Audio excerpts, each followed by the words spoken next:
പരിതാപകരമായ പാരിസ്ഥിതികാവസ്ഥയുടെ പ്രതീകമാണ് ഈ കാണുന്നത്. ഞാനിപ്പോൾ നിൽക്കുന്ന ഗാസിപൂരിലെ ഈ മാലിന്യമലയ്ക്ക് കുത്തബ് മിനാറിന്റെ പകുതിയിലേറെ ഉയരമുണ്ട്.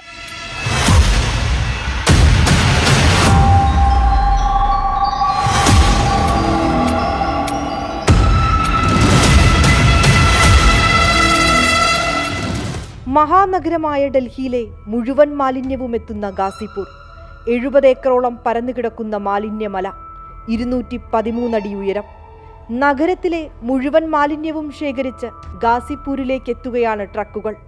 മനുഷ്യൻ ബാക്കിയാക്കിയവയിൽ അന്നം തേടുന്ന ജീവനുകൾ. ഊഴം കാത്ത് കഴുകനും പരുന്തും മാലിന്യമലയ്ക്ക് മുകളിൽ വട്ടമിട്ട് പറക്കുകയാണ്. മാസ്കോ കയ്യുറയോ ഇല്ലാതെ മാലിന്യം തിരയുന്ന മനുഷ്യർ. തോളിലേറ്റിയ വലിയ ചാക്കുകളിൽ കുപ്പിയും പ്ലാസ്റ്റിക്കും വാരിക്കൂട്ടി അതിജീവനം തേടുന്ന കുഞ്ഞുങ്ങൾ.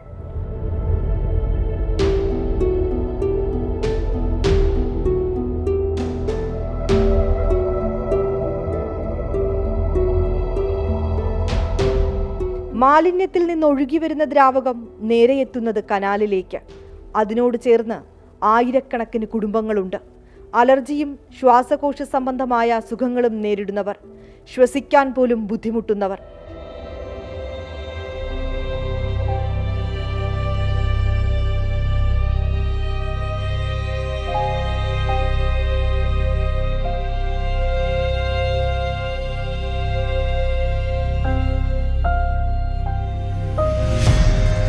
मैं अभी अकेला हूँ। गवर्नमेंट आपसे नहीं कुछ नहीं मिला। हम हाँ खाली बोलता है, बोलने बहुत आदमी आता है, बोलता है ये देगा वो करेगा से करेगा फलना करेगा, और 35 साल हो गया यहाँ। सबकी बात ये है कि गवर्नमेंट को जहाँ वोट लेने की ज़रूरत होती है वो तब आता है। अभी जब वोटिंग चालू होगी तब आएंगे, उससे पहले कोई कभी झांकने भी नहीं आता कि कौन कैसा है, क्या प्रॉब्लम हो रही है, क्या कुछ नहीं हो रहा, कोई झांकने यहाँ नहीं आता है. 1984 ഗാസിപൂരിൽ മാലിന്യം നിക്ഷേപിച്ചു തുടങ്ങിയത്. 2022 പരമാവധി നിക്ഷേപത്തിലെത്തിയിരുന്നു. അടിഞ്ഞുകൂടി കിടക്കുന്ന മാലിന്യം നീക്കം ചെയ്യുന്നതിന് ബയോമൈനിങ്ങും മാലിന്യത്തിൽ നിന്ന് ഊർജം ഉൽപ്പാദിപ്പിക്കുന്ന പ്ലാന്റും പ്രവർത്തിക്കുന്നുണ്ട്. എങ്കിലും പുതിയ മാലിന്യങ്ങൾ വീണ്ടും എത്തുന്നതാണ് നിലവിലെ പ്രതിസന്ധിക്ക് കാരണം.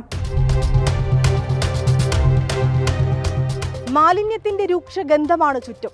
ഇനി എന്നാണ് ഈ മനുഷ്യർക്കൊന്ന് ആശ്വാസത്തോടെ ശുദ്ധവായു ശ്വസിക്കാൻ കഴിയുക?